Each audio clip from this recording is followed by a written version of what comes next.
This video, we're going to be taking a look at the new Hasbro Black Series Snowspeeder with Dak Ralter.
Storage for the tow cable.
Okay, we've got it put together.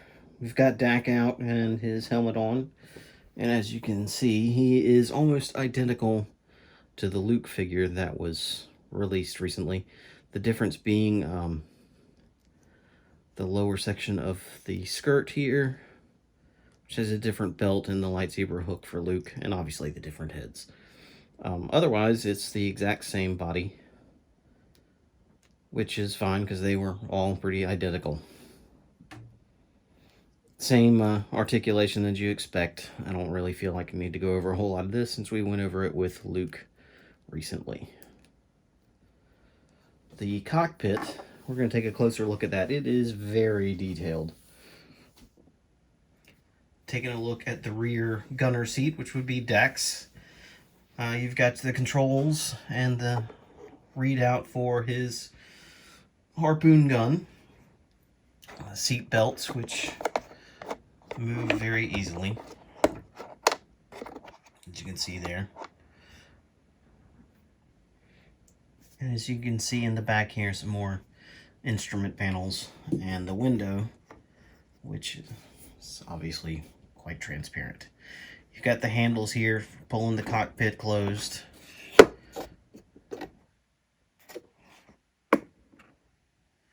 And it's really, really detailed on the inside. They did not skimp on the, even the inside of the cockpit here with the texture and the wires. They did a really good job on the details here. Dak fits in the back pretty easily. The seat belts are a little tight, but I suppose that's what you want him for anyway. I did not try to force his hands onto the controls, simply because it's just trying to get my fingers in there. It's a little difficult. They seem like they will push down fairly easy. And when I say they, I mean the controls. So you're going to have to get in there and kind of give them a little support to get the hands on there. But they will go on. Luke fits just as easily into the cockpit. His hands are a little bit easier to get onto the controls, just because of accessibility. They're not behind a bunch of stuff, and he doesn't have to reach quite as far to get his hands in the right position.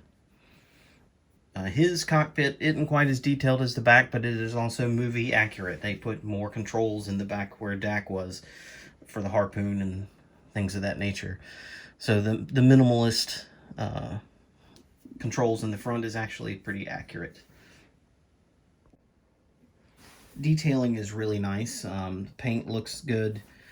The removable panel here is a nice touch. I really liked that. The part of the gun moves there, and then you replace the panel should you like. It looks like it's actually this way.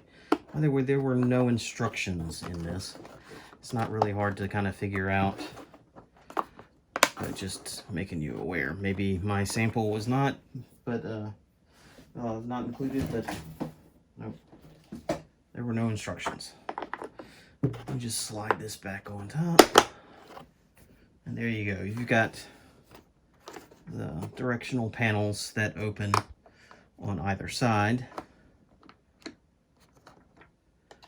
and the moving harpoon gun. As you saw when I was taking it out of the box, you've got these that also move. The harpoon that comes out of the storage area, and you've got the landing gear that folds into the body of the vehicle. Now the plastic on this is a little flimsier than, say, the vintage collection version of this vehicle. I'm sure that is for costs, and it's not that big a deal. The one area where I've noticed it is a little more evident is in the landing gear. If you push down on this trying to fit the figure in, or push on this, the back landing gear tends to fold up into the body a little easier. I don't know that if they used a little sturdier plastic, which again probably would have increased the cost, would prohibit that, but it is something that happens. Still, it's a nice feature, and I enjoy that it's there. And the fact that we got a 6-inch scaled Snowspeeder, which is one of my favorite vehicles, I'm not complaining one bit. Figures look great in the vehicle. They fit well. It's hard to complain there. Cockpit is tight, as you can see here, but looks great. Luke fits in there well. You can see him through the window. I wish the window was a tiny bit clearer instead of the cloudiness that it has, but it's really, really impressive. For the price, I'm shocked, actually. I thought when they announced this was going to be a lot more expensive than what it was. Considering that it's a 6-inch scale vehicle, it's a brand new mold that they had to create tooling for.